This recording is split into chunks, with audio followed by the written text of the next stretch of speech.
Welcome back to my channel. আমাদের আজকের ভিডিওটি বেলুড় মঠ সম্পর্কে। কিন্তু তার আগে আমরা জানব যে এই মঠটি কে নির্মাণ করেছিলেন এবং তার সম্পর্কে। মঠটি নির্মাণ করেছিলেন স্বামী বিবেকানন্দ। স্বামী বিবেকানন্দ ছিলেন ভারতের অন্যতম জনপ্রিয় হিন্দু সন্ন্যাসী এবং আধ্যাত্মিক নেতা। তার নাম ছিল নরেন্দ্রনাথ দত্ত। তিনি 1863 সালের 12 জানুয়ারি কলকাতার এক বাঙালি কায়স্থ পরিবারে জন্মগ্রহণ করেন।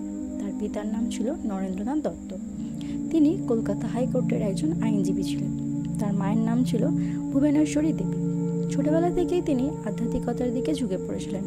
তিনি শিব, রাম প্রভৃতি ভগবানের মূর্তির সামনে ধ্যান করতেন। 1893 সালে শিকাগোতে বিশ্ব ধর্মের সংসদে স্বামী বিবেকানন্দের বক্তৃতার পর তাকে গভীরভাবে বিখ্যাত করে তোলেন। তিনি আধ্যাত্মিক নেতা শ্রীরামকৃষ্ণের প্রবল শিষ্য ছিলেন। তিনি ভারতে হিন্দু ধর্মকে পুনরুজ্জীবিত করেন। ধ্যানরত অবস্থায় 1902 সালের 4 জুলাই তিনি মারা যান। তার শিষ্যরা বিশ্বাস করেছিলেন যে তিনি মহাসমাধি লাভ করেছিলেন। স্বামী বিবেকানন্দ তার গুরু শ্রীরামকৃষ্ণ পরমহংসদেবের উদ্দেশ্যে এই বেলুড় মঠ নির্মাণ করেন। বেলুড় মঠ হল রামকৃষ্ণ মঠ এবং শ্রীরামকৃষ্ণ মিশনের সদর দপ্তর।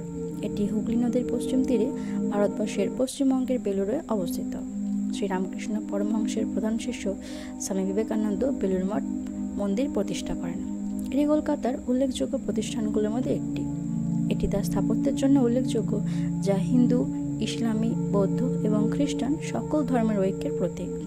1897 সালের শুরুতে স্বামী বিবেকানন্দ তার পাশ্চাত্য শিষ্যদের একটি ছোট দল নিয়ে কলকাতার বরানগরে আসেন।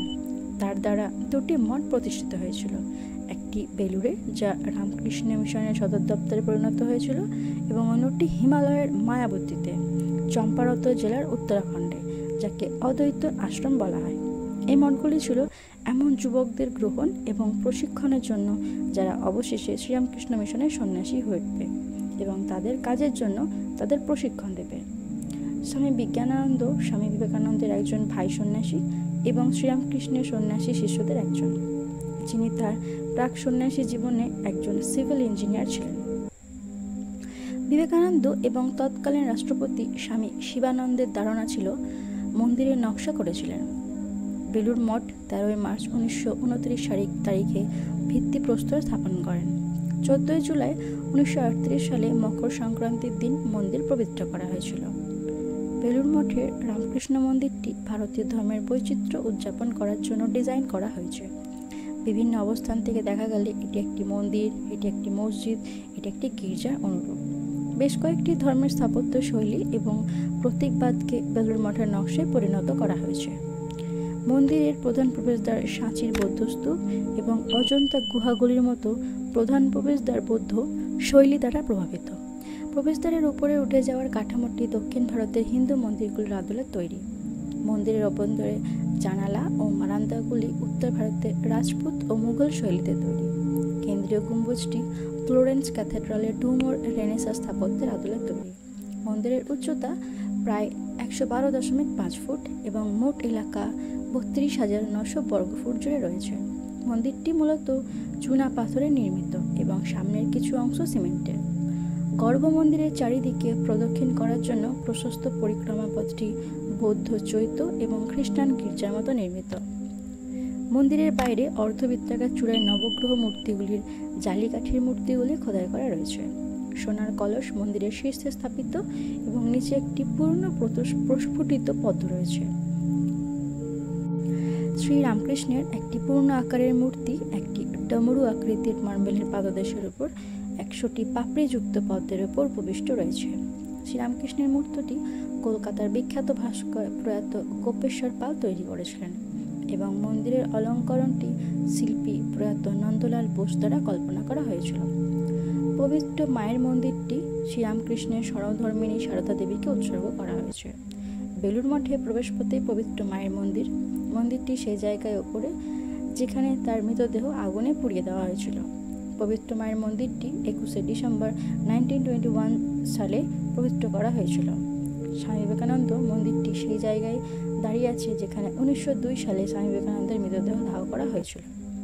মন্দিরের পাশে আসল বেলগাছের জায়গায় একটি নকল বেলগাছ রয়েছে, যার নিচে স্বামী বিবেকানন্দ বসতেন। তিনি দেহত্যাগ করার সময় তার বয়স ছিল 39 বছর। দোতলায় রামকৃষ্ণ জাদুঘর রয়েছে। জাদুঘরটিতে রামকৃষ্ণ, সারদা দেবী, স্বামী বিবেকানন্দ এবং শ্রীরামকৃষ্ণের কিছু শিষ্যদের দ্বারা ব্যবহৃত জিনিস রয়েছে।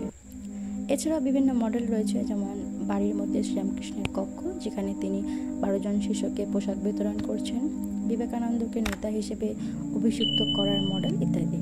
জাদুঘরটি আন্দোলনের সমসাময়িক বৃদ্ধি এবং বাঙালিদের বর্ণনা করে। বেলুড় মঠ চিকিৎসা সেবা, শিক্ষা, মহিলাদের জন্য কাজ, গ্রামীণ উন্নয়ন, আধ্যাত্মিক ও সাংস্কৃতিক কাজকর্ম পরিচালনা করে। কেন্দ্রটি রামকৃষ্ণ, বিবেকানন্দ, সারদা দেবী এবং শ্রীরামকৃষ্ণের অন্যান্য শিষ্যদের বার্ষিক জন্মদিন উদযাপন করে। কুমারী পূজা এবং দুর্গাপূজার বার্ষিক উদযাপন হল অন্যতম প্রধান আকর্ষণ। 1901 সাল থেকে স্বামী বিবেকানন্দ কুমারী পূজার ঐতিহ্য শুরু করেছিলেন। বেলুড় মঠ সকাল 8টা থেকে 11টা পর্যন্ত এবং বিকেলে 4টে থেকে 5টা 45 পর্যন্ত সকল দর্শনার্থী ও ভক্তদের জন্য খোলা থাকে।